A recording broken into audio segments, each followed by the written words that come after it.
L'inspiration, c'était Louisa Casati, en fait. Tu peux nous en dire plus?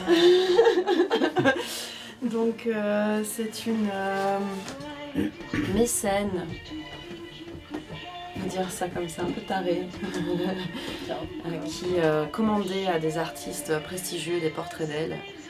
Elle vivait à Venise et elle était complètement folle, on peut dire ça comme ça. Elle avait des panthères.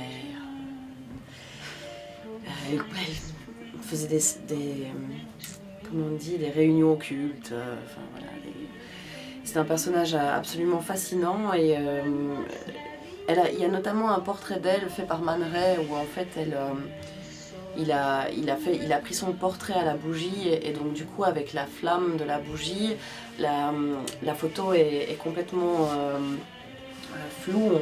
C'est comme si elle avait plusieurs yeux. Et j'avais envie de travailler sur un personnage de voyante et pour moi cette femme était tellement fascinante que c'était comme une évidence de la prendre comme point de départ pour mon numéro et donc du coup le peignoir est inspiré d'une photo d'elle en fait où elle a une boule en main comme ça. C'est vraiment la coiffe aussi est inspirée par elle. Et puis alors les couches en dessous sont inspirées par encore autre chose. Et c'est toi qui as dessiné ton costume, qui as proposé un dessin à une costumière. Comment tu alors je travaille toujours avec une costumière qui est une de mes meilleures amies, qui s'appelle Céline Pinkers. Et on a cette connexion ensemble qui fait que quand je lui propose un projet, quand je lui parle de quelque chose, je lui donne les photos en général, donc des photos d'époque qui m'inspirent et elle me propose des croquis et elle est rarement à côté. C'est comme si elle lisait dans mes pensées en fait. Mais ouais, je pars souvent d'un personnage, d'une femme et autour de ça, je construis une histoire, je cherche des photos. La robe est complètement inspirée d'une illustration du journal, comment ça s'appelle encore, tu dois savoir, pas Le Parisien, quelque chose. Quelqu'un veut m'aider? Une revue des années 20, La vie parisienne. La vie parisienne, ouais. Ça. Il dessinait toujours des petites coquines comme ça, avec des costumes de showgirl complètement dingues. Et donc la robe est inspirée d'un dessin de ce magazine. Mais la robe était complètement infaisable, en fait, vu que c'est une illustration, un dessin, en fait, ça a été un peu un casse-tête pour la réaliser. Mais donc, voilà. Et est-ce que tu es une de ces effeuilleuses qui passe des heures ensuite à se tracer les pièces de ces costumes, comme je vois ici, par exemple, l'intérieur ici? Oui, j'aime bien les détails. D'accord, voilà. Petite fascination pour le détail. Et tu aimes passer du temps à... Je trouve que ce sont les détails qui font la différence, en fait, et qui font le chic. Un bouton peut tout changer sur un costume, selon moi. Et du coup, en fait, dans notre partenariat avec Céline, elle coud et c'est moi qui en général, vais poser les strass, ce genre de choses. Elle, à force de travailler avec moi, est devenue de plus en plus obsédée par les perles et la broderie et tout ça. Et donc, oui. En tout cas, c'est extrêmement réussi. C'est magnifique. C'est vraiment sublime. Hein. Ouais. Toi qui as commencé il y a quelques années maintenant dans Burlesque, quelques années même maintenant, ça commence à faire un petit nombre d'années quand même. Je sais que tu as commencé à travers des festivals. Il existe beaucoup de festivals dans le monde, des festivals burlesques. Beaucoup d'effeuilleuses se lancent pour leur première scène et se font connaître. Et toi, tu as eu cette chance de débuter rapidement sur ces grandes scènes et d'être aussi nommée, avoir plusieurs titres sur ces festivals internationaux, dont Amsterdam, je sais. Tu m'as aussi parlé de l'Italie, de Vienne. Et dans chacun des festivals que tu as, dans lesquels tu as été au départ, tu as très rapidement ramené récupérer des prix, ce qui est très utile pour une carrière de showgirl quand on veut se lancer, parce que ça apporte effectivement une crédibilité, et par la suite, tu as pu avoir pas mal d'autres bookings. Tu parles du fait de ton... Là, à l'instant, tu venais de parler un peu ton exigence face au costume. Est-ce que tu penses que c'est essentiel pour faire du burlesque d'avoir cette exigence? Qu'est-ce qui est important finalement quand on débute et qu'on veut commencer en tant qu'effeuilleuse burlesque? Sur quoi il faut peut-être s'atteler un peu plus que sur d'autres parties? Ouh, quelle question! Ouais, je te laisse... divaguer. Ouais, alors, Mazette. Comment dire alors, je suis Gémeaux, donc j'ai une double réponse. Merci, j'adore les doubles réponses. J'adore un peu de dualité. Je vais te dire oui et je vais te dire non. Dans le sens où je pense qu'une effeuilleuse qui a assez de charisme et d'idées et de folie peut monter sur scène avec un sac à patates et fera la blague. Ça, j'en suis persuadée. Maintenant, cette effeuilleuse qui montera sur scène avec son sac à patates aura un sac à patates qui a été choisi parce que c'est un élément scénique et c'est quelque chose qu'elle va mettre en scène et quelque chose qui raconte une histoire. Dans le sens où, pour moi, ça a toujours été très très important de proposer des shows professionnels et donc du coup d'avoir des costumes professionnels qui vont de pair. Donc du coup avec la scène, je ne monterai jamais sur scène avec quelque chose du quotidien. Pour moi c'est quelque chose qui doit être dédié à ce moment-là. Je ne porterai jamais mes costumes chez moi, sauf pour répéter évidemment, mais c'est quelque chose que je protège et à partir du moment où on vient avec quelque chose du quotidien, on apporte le quotidien sur scène et on ne fait pas rêver, je pense. Ou alors on le choisit et c'est quelque chose qui est un choix artistique de s'effeuiller avec ce qu'on a mis le jour même. Hein. Je veux dire, pourquoi pas, ça peut être aussi une démarche, mais voilà, pour moi... ça fait partie aussi de mon petit plaisir de travailler l'esthétique, la chercher, la mettre à mal et la fouiller et chercher des détails et tout ça. Donc, Alors, pour t'avoir vu pas mal sur scène, peut-être que certains ici te découvrent, d'autres peut-être t'ont déjà je ne sais pas. Ton rapport à la séduction avec le public, les teasings que tu crées avec le public, moi j'ai bien remarqué. Quel est ton rapport au public quand tu es sur scène et que tu fais un effeuillage burlesque? Qu'est-ce qui se passe dans ta tête? Qu'est-ce que tu te racontes? Parce que parfois il y a certains regards où on se dit mais waouh, t'es tellement présente et tu cibles certaines personnes dans le public. Je me dis bon, quel est ton rapport à la séduction et au public quand tu danses? Ça dépend de quel numéro. Oui. Ça dépend de quel personnage. Par exemple, dans celui-ci qui mêle beaucoup la danse et la comédie, donc un sacré niveau de danse, mais aussi de jeu. Du coup, pour ce personnage-ci, comme je suis partie sur une voyante, pour moi, toute ma recherche pour la création du numéro, du fil, etc., a été portée autour du regard, en fait.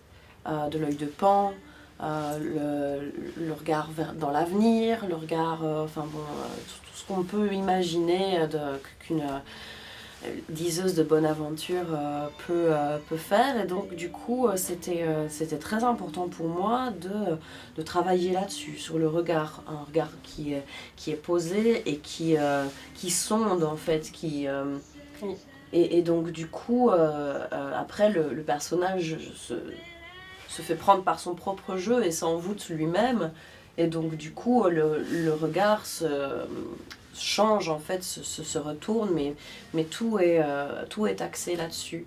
Après ça dépend vraiment, parfois c'est juste un feu d'artifice dans ma tête, hein. Enfin, tu vois, mais c'est vraiment important pour moi de raconter une histoire et de la partager avec le public, et donc du coup de lui donner quelque chose à vivre et de l'emporter quelque part en fait dans une autre époque, dans un autre lieu, que sais-je, moi, dans une petite caravane.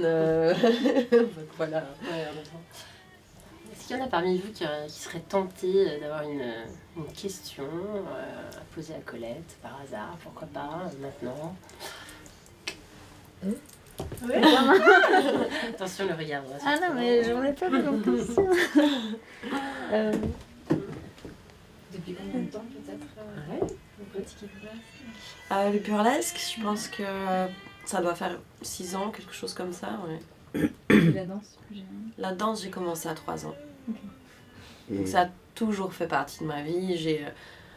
En fait, j'ai toujours été un peu dans la lune.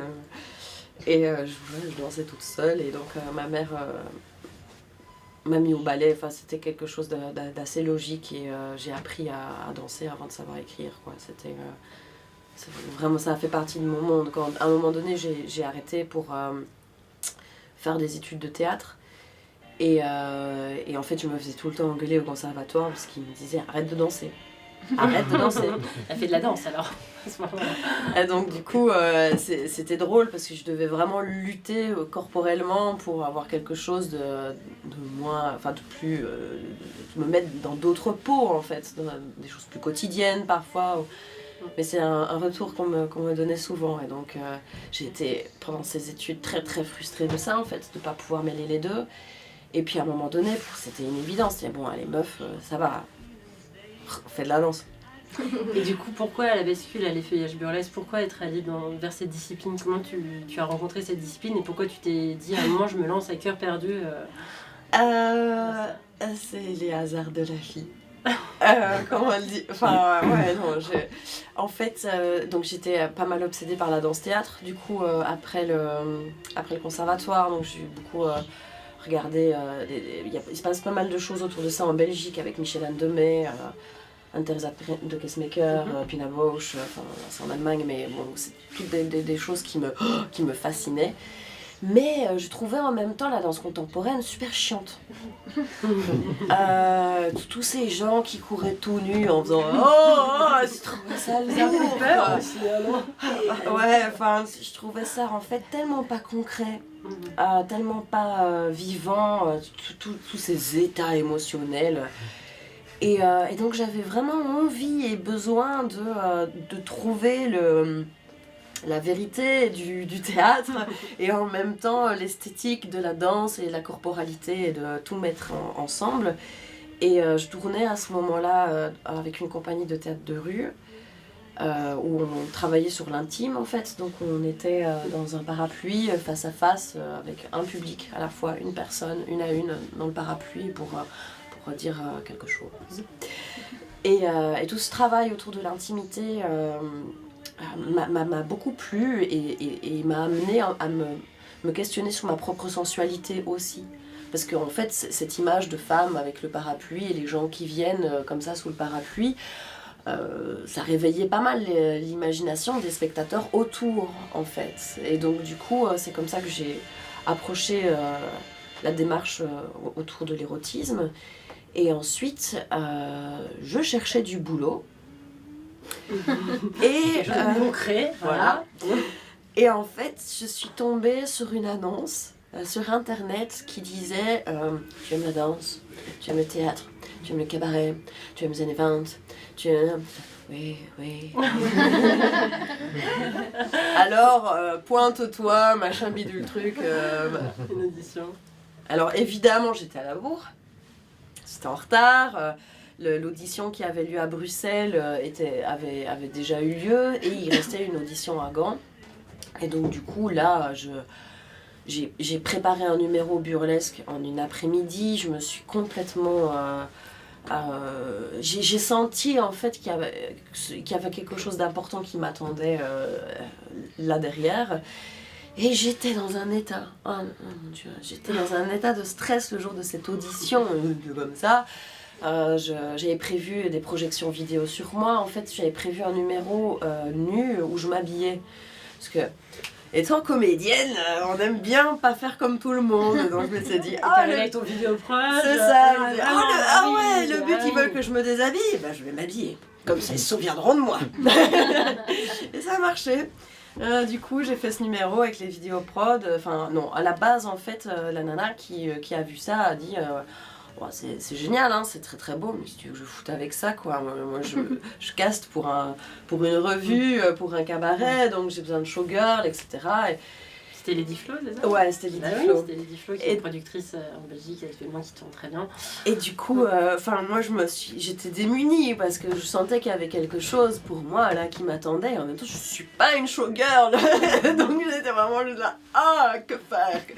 Et là, en fait, Georges Bengebel faisait partie du casting, Patrice Ornez qui est un photographe aussi, Loli Wish, et ils lui ont dit Flo, si cette meuf propose quelque chose comme ça pour une audition, juste une audition, qu'est-ce qu'elle peut proposer pour un spectacle? Et donc là-dessus, ça a réveillé sa curiosité. En fait, on s'est revus et c'est comme ça que j'ai commencé au Théâtre des Deux Gares à faire les cabarets. Je faisais les présentations aussi, puis je me suis retrouvée, je faisais du burlesque depuis 2 mois et je performais avec Banbury Cross, avec Vicky Butterfly, enfin bon. Donc j'ai tout de suite plongé, disons, dans le vif du sujet. Et la première fois que tu t'es déshabillée, que tu t'es retrouvée nue avec ces fameux petits cache-tétons sur les seins que tu n'avais jamais portés avant, et que tu t'es retrouvée face peut-être au jury du coup pour la première fois, qu'est-ce que tu as ressenti? Alors déjà, c'est quoi? J'étais à poil, j'ai pas mis de cache-téton, j'avais vraiment rien. Vraiment... Ouais. Tu savais même pas que ça existait, peut-être tu t'es dit non, c'est ça, puis pourquoi, enfin... Et en fait, mon premier numéro, parce que bon, quand même, moi, je suis pas hyper pudique, mais j'ai quand même, oh là là, j'ai toute nue sur scène. En fait, j'ai construit un trou de serrure géant avec un store. Et donc, mon tout premier numéro, j'étais à poil, donc sans cache-téton, et je m'habillais derrière ce store. D'accord, donc tu fais pas les choses à moitié, toi, t'as carrément construit un décor et des stores. Ouais. Et t'es arrivé avec ton décor, voilà. Okay. Donc, très bien. Donc il y a plusieurs manières de commencer.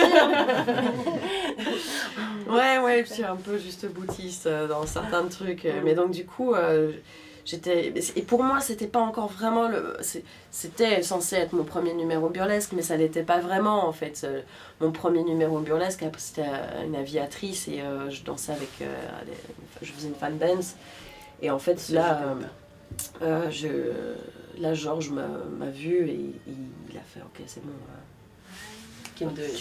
tu vas continue quoi, vas-y, c'est trop bien. Tu sais, peut-être ici certaines je connais un peu auraient envie en fait de monter sur scène mais osent pas. Qu'est-ce que tu leur dirais à celles qui ont envie et qui n'osent pas vraiment? Tu veux la version censurée ou tu veux la version pas censurée? Pas censurée. Tu es filmé. Tu es au courant, tu es filmé. Ça va être diffusé, donc voilà, tu dis ce que tu assumeras ensuite. Alors, déjà pour moi la scène n'est pas faite pour tout le monde. Donc... est-ce que tu veux vraiment aller sur scène? Je pense que c'est... voilà. C'est la première question à se poser. Ouais, est-ce que vraiment tu as quelque chose à dire, à partager? Et est-ce qu'il faut, tu penses, vraiment devoir défendre quelque chose et avoir quelque chose à dire pour monter sur scène? Ou est-ce qu'on peut le faire juste pour le fun? Juste pour prendre du plaisir, penser à rien d'autre et se dire « je l'ai fait, j'ai juste fait ». Ouais, pourquoi pas? Mais alors du coup, tu défends déjà le fait de partager le plaisir. Et pour moi, c'est déjà quelque chose de venir en 2017, te dire je vais faire la fête avec mes potes sur scène et on va faire la fête ensemble. Pour moi, c'est déjà une démarche presque politique en fait. Au-delà de rentrer dans des trucs féministes, etc. Oui, déjà la notion de prendre du plaisir et de partager, disons et que ce soit communicatif. Hein. Disons que si t'as rien à dire sur scène, c'est plutôt emmerdant. Bon, vous êtes vraiment dans la merde, du coup, maintenant que vous avez cette réponse, qui va oser monter sur scène après une réponse comme ça? Non, mais alors, faites ce que vous voulez. Il y a pas de... Après, il y a pas de message... Enfin, il n'y a pas de mauvais message. Le seul truc, c'est que pour moi, la scène est impitoyable. Et donc, du coup, si tu montes sur scène juste pour te sentir mieux dans ta peau, ça va pas marcher. c'est l'hécatombe. Non, mais c'est quoi. intéressant. Il y a Enfin, toujours plusieurs points de vue dans ce qui est dit. Et ça intéressant n'empêche pas de pouvoir être une showgirl à la maison ou pendant un workshop ou que sais-je, ou dans des scènes ouvertes par exemple. Ça dépend aussi des scènes, ça dépend des théâtres. Je pense que voilà, il n'y a pas de... Mais oui, pour moi la personne qui veut monter sur scène, là, c'est pourquoi est-ce que tu veux monter sur scène? Ce serait la première question. Est-ce que ça vous fait poser d'autres questions? Est-ce que vous avez envie de poser une autre question à Colette? Est-ce que tu avais déjà un personnage dans ta tête fixé? Enfin, tu as un petit peu répondu tout à l'heure par rapport à ça, mais est-ce que tu étais vraiment sûre d'un personnage, d'une identité que tu voulais prendre sur scène? Non, pas du tout. Non, et en fait, le personnage évolue et change à chaque fois en fonction des numéros que je fais. Du coup, ça crée des humeurs et des choses très très différentes. Après, c'est moi. Sur scène, je fais pas semblant. Pour moi, c'est hyper important d'être ikeknung sur scène, donc ici, maintenant, avec le public. Donc forcément, je vais être sincère, mais à travers une histoire. Et donc du coup, je vais avoir... Dans mes numéros, j'ai un numéro de Pierrot. Le personnage au début est complètement apeuré, paniqué, il court dans tous les sens. Il veut pas y aller. Et puis quand même, c'est sympa de se mettre tout nu. Et donc il se fait prendre à son propre jeu. Un des derniers numéros que j'ai fait, c'est un numéro en ananas géant. Et en fait, voilà. Et en fait, il est hyper méchant, ce caractère-là. Il est badass à fond, quoi. En fait, tu penses ananas exotisme, mais en fait, c'est juste une vampe qui fume le cigare et qui t'emmerde, enfin, tu vois. Donc, du coup, j'aime bien jouer avec ça, en fait. Et du coup, aller là où le public s'attend pas forcément. En fait, le surprendre. Parce qu'on aime tous être surpris. Donc voilà.